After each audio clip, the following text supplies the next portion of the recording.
Hello and welcome to Programmatic Training, Planning 2.2, Mobile Display Planning.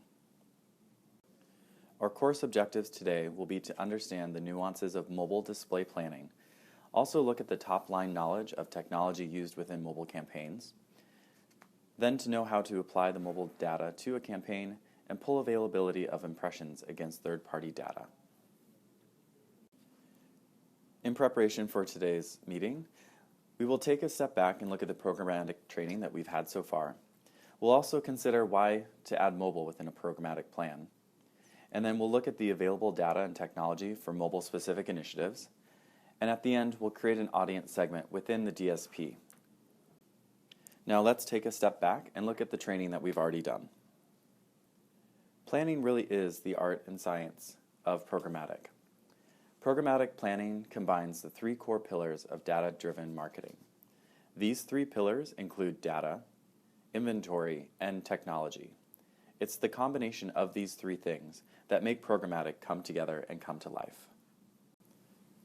It's important to remember that the programmatic campaign lifecycle is cyclical. The programmatic campaign lifecycle is not a linear process.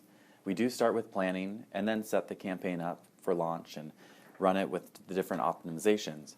But then the insights and information that we glean from the wrap-up report, we're able to put back into the next campaign for that brand. And finally, to take you back to week 4, whose data is it anyways? We spoke about data being segmented into 3 different sections: first party, second party, and third party. The best way to think about it is to put yourself in your advertiser's shoes. This is my data. Typically, it's client-owned data that includes CRM information or other data that's gleaned from their media. Second-party data can be considered your data. Your data refers to a publisher. Third-party data refers to different segments that we apply to programmatic campaigns, whether that be BlueKai, behavioral segments, Nielsen Catalina, purchase-based segments. These 3 data sources combined formulate the third pillar of programmatic, data. Now let's move forward into when to consider mobile in a media plan. Before we get into the planning process for mobile, it's important to understand how we use mobile throughout our day. This diagram gives us a really good idea of how much we actually use mobile devices throughout our day. If you're like me, some of you actually use your phone as your alarm clock. As soon as it goes off, you pick it up, turn it off, and then you start to read the news, look at your email, or even check Facebook. And then as you go out your door, perhaps you start your commute. You use your tablet to take in news, to start reading a book, or perhaps as you wait for the subway, you're again on Facebook, looking at your fantasy football team scores, or just taking in information online. Then once we get to work, we sit down at our desks and we surf the internet. Even though it's part of our jobs, each and every time that we're online, there's an opportunity for an advertiser to serve us an impression. Then when we go out for lunch or we take some time off, we take our mobile devices with us and we continue to check email, perhaps we look at sports scores, or we're doing some online shopping. And then at the end of the day, we're back at home, decompressing, sitting down on the couch and watching some television. But we're not just watching television. We're sitting there with your laptop, your cell phone, or perhaps even your tablet. In that instance, you have 3 different screens in front of you where an advertiser can potentially serve you a message. And then it starts all over again. So as this demonstrates, there are several touch points throughout the day where advertisers can capture us on mobile devices. There's been research that Google has done that shows that 90% of consumers actually move between devices to complete a task. And 84% of our multi-screen shopping experiences starts with mobile during the first or second interaction. So right there, it goes back to the concept of programmatic, reaching the right person at the right time in the right place. So think about your brand, think about your KPIs and your objectives of the campaigns, and whether or not you want to reach your consumer on their phone, their tablet, or maybe their mobile device versus their desktop. There's no doubt that the programmatic mobile opportunity is growing. What we see here is that 22% of digital ad spend is mobile, and then of that, 14% of mobile ad spend is programmatic. But those are just percentages. Let's look at it in dollars. The total U.S. digital ad spend is almost $43 billion. And on mobile, it's about $10 billion. When we whittle that down to programmatic mobile, the ad spend is only about $1.5 billion. This ad spend is about 3% of the total digital ad spend across the board. What we're finding is that people spend 20% of their media time on mobile, but advertisers spend only 4% of their ad budgets on mobile advertising. So with more people spending more time on mobile devices, it's time to start thinking about it within our programmatic campaigns. Before we can plan for mobile programmatic campaigns, we have to define mobile. Mobile is defined by both a device and an environment. The environment relates to the mobile web versus in-app inventory. The device has to do with tablet versus smartphones. As a channel, mobile is display or video media that's run on a mobile device in a mobile environment, and the media is actually purchased via a DSP. The inventory available will depend on both the device and the environment. So let's keep that in mind when we move forward and think about planning for programmatic. As an example of a publisher that's going mobile first, AOL just recently made this announcement introducing their new AOL.com. This is an example of a publisher who has designed their website to be mobile friendly first. As you can see, the information is the same on both the desktop and the mobile device. However, first and foremost, it has to be user-friendly on the mobile device. And this is something that all advertisers need to consider if they're going to use mobile within their campaigns. Will the user's experience be positive on a mobile device? Now that we've decided that mobile is going to be part of our campaign, it's important to provide the person that will be planning for this campaign with clear direction on all of these items. The campaign brief must provide insight to these questions, including, is the campaign's website mobile friendly? Does the client have an app, and if so, are we going to be responsible for tracking downloads? Will the client have a mobile-specific creative? Does the client care about where the consumers are when they're targeted? And what is the desired outcome of each campaign? Is it to drive in-store traffic or download an application? We'll discuss later on in the presentation why all of these things are important. Now let's take a look at some of the tactics to consider within the mobile channel. As with the display channel, mobile tactics can span the conversion funnel. Moving down the funnel, we start with awareness, or the filtering tactic at the top. This is where you add data layers on top that you don't pay for to further qualify your audience. This could include device, model, demographic, or maybe you want to add day parting, or only target those users who have a certain connection speed or a certain mobile service provider. And then in the middle of the funnel, you have prospecting. Prospecting is the tactic where you use third-party data providers in order to hyper-target your audience. This becomes very important within mobile to understand that you can only target in certain ways, because mobile, for the most part, is a cookieless environment. However, we are able to target location-based behavioral data or even mobile app activity. Then at the very bottom of the funnel, you have retargeting. These are the consumers that are of the highest value to you. They have already visited your website or have shown intent to purchase.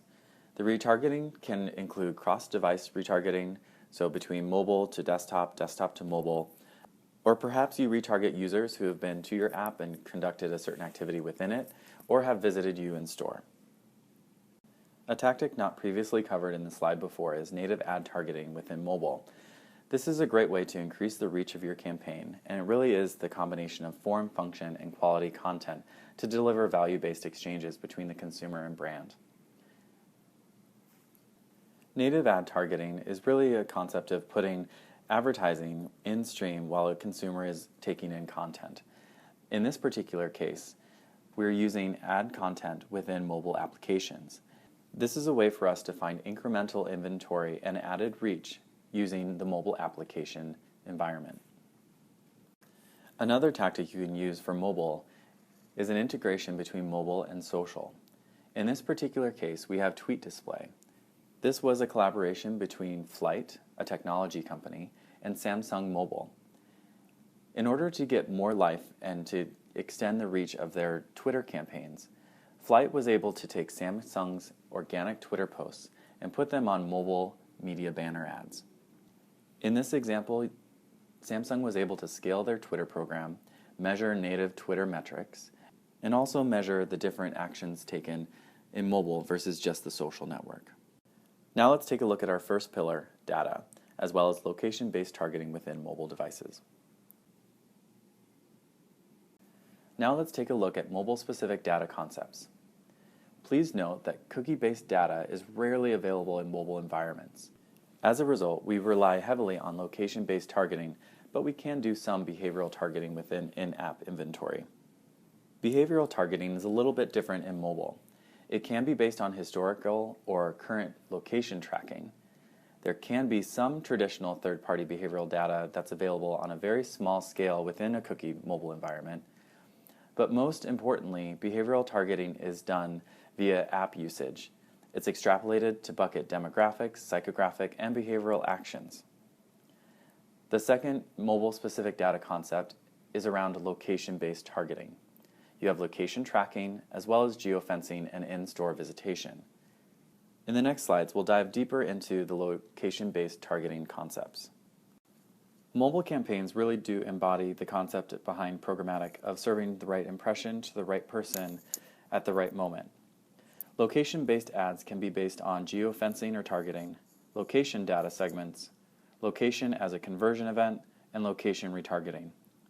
Now, geofencing is a targeting tactic based on a user's location.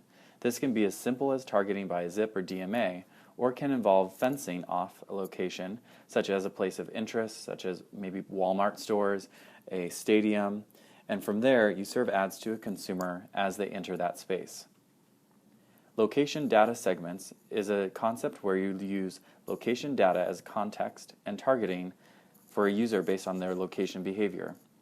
For example, someone who frequents golf courses may be deemed a golf enthusiast. Someone who is in a stadium would be considered a sports enthusiast. Or perhaps you're looking for a pretzel enthusiast, and so you drill down to the Auntie Anne's store in every single mall across America. Now, location as a conversion event is a little bit different. This is using location data as a conversion trigger for offline attribution. For example, a conversion is when a user sees an ad and then goes into an H&M store. And finally, location retargeting is where a user will see an ad whether they're in a location or not, and then later on they will be shown another ad outside of the location at a later time. There are two different concepts when you think about location targeting. One is geotargeting and the other is geofencing. Geofencing is where you literally draw a fence around a particular area that you want to target your mobile campaign to. You can also use past location data segments if you want to do geotargeting. This is where a user will habitually go to an area, and as such, we have defined them as having a certain behavior. There are two things to consider when looking at geofencing: radius and population density. Radius around a latitude or a longitude point will actually determine who you serve your ads to. These can be used precisely to target brick and mortar locations, but as we'll see on the next slide, it's very important to take into account how large that radius is and the density of your population when drawing this radius. Here on this slide, we give an example of two different population areas. The first is New York and the other is Spokane, Washington. Now, it's important to understand that you do have to adjust your radius around the destination that you're trying to target depending on the population density. Within New York, because there are so many people, the chances of you reaching the consumers that you want to reach at a less than a 1 mile radius is highly likely. However, if we look at Spokane, Washington, you may need to consider a 5 or a 10, maybe 15 or 20 mile radius around your location in order to get the volume of impressions needed to satisfy the goals of your campaign. Let's take a moment and look at Ninth Decimal. Ninth Decimal is a cross-screen location-based advertising vendor and is a preferred partner of Zenith Optimedia. Their location tracking methodology allows us to target not only an audience, what they've done and what they're doing, but then after we've shown them our media, we're able to then track their in-store visitation and show specific lift to those users who were shown ads. The second programmatic pillar that we'll look at today is mobile inventory. Previously, inventory had been limited within the mobile environment. But as you can see here, over 295 billion impressions are available via mobile web and app each month. Mobile-specific ad exchanges are now also on the rise. We can access them via mobile DSP, or as we'll talk about in the next section, some of our cross-channel DSPs. Here's a list of some of our mobile-specific ad exchanges that are now fueling the volume of impressions that we are able to see on a monthly basis. Other contributing factors to the increase in mobile inventory is the fact that we're able to now scale very important sizes. Key creative sizes provide the inventory needed to satisfy campaign goals and investments. A couple notes about creative. You can use standard 728 by 90 ad units as you would have in the desktop display space, but the inventory with that ad size is very limited. Look to 320 by 50 or 300 by 50 for the most scale within a mobile campaign. Also, interstitial ad units will be able to help scale your campaigns and drive strong click-through rates and engagement. Interstitials are similar to page takeovers on desktop display. They are served when you navigate between pages on mobile web or in-app. They will take over almost the entire screen and require you to X out of them in order to view the content. This is why you generally see large click-through rates and engagement with these campaigns, as they are very impactful. Lastly, let's take a look at the third-party mobile technologies as the final pillar within programmatic mobile buying. There are two types of mobile DSPs. One is a multi-channel DSP which has mobile capabilities. The second is a mobile channel only DSP. The multi-channel DSPs are similar to what we've already looked at: DBM, The Trade Desk, AOP, Netmining, and Viant. Multi-channel DSPs are based on desktop technology that's applied to the mobile inventory. Another detriment is that it's based on cookie-based data and exchange-based buying, and there are limited availability to track mobile users. However, with the mobile channel DSPs, the algorithms are really born out of mobile device signals. They track users across mobile environments, and they are capable of onboarding behavioral data and have advanced location targeting. Some of these DSPs include Adelphic and Run. Now let's take a look at Adelphic. Adelphic is a Viviki-verified Tier 1 DSP. Adelphic has been chosen because of their polydimensional targeting technology, which is unique for their geofencing. They also have really good access to data. They have a strong behavioral targeting integration with Neustar. They also are able to geo-target via DMA and lat long based on IP and GPS data. They have a strong media integration so we can reach relevant apps and sites. And then when it comes to everyday management, they have integrations that help with frequency capping, advanced tracking capabilities, and also their own SDK implementation. Another technology that's very important within programmatic are the ad servers. Now there are mobile-specific ad servers that we use, but unfortunately there is no clear winner for mobile ad serving, and so our clients will use one of many. Mobile ad servers will track more than just impressions and clicks. They also allow for the tracking of mobile web and in-app installs or actions. Some of the certified Viviki mobile vendors include MediaMind, Celtra, Crisp, and Fluent. When it comes to tracking mobile actions, it's important to understand there are two different ways to execute this. The first is via mobile web. Mobile web allows you to track clicks and actions on sites that allow for tracking. You simply add your desktop floodlights to the mobile site or create a new floodlight within DBM or DCM to place the code on the mobile page.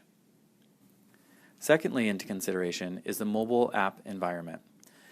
In order to track mobile app environment actions, it's important to add a mobile in-app floodlight to Google Tag Manager or implement an SDK, a software developer kit. This will allow for you to track app downloads, but then also in-app activities.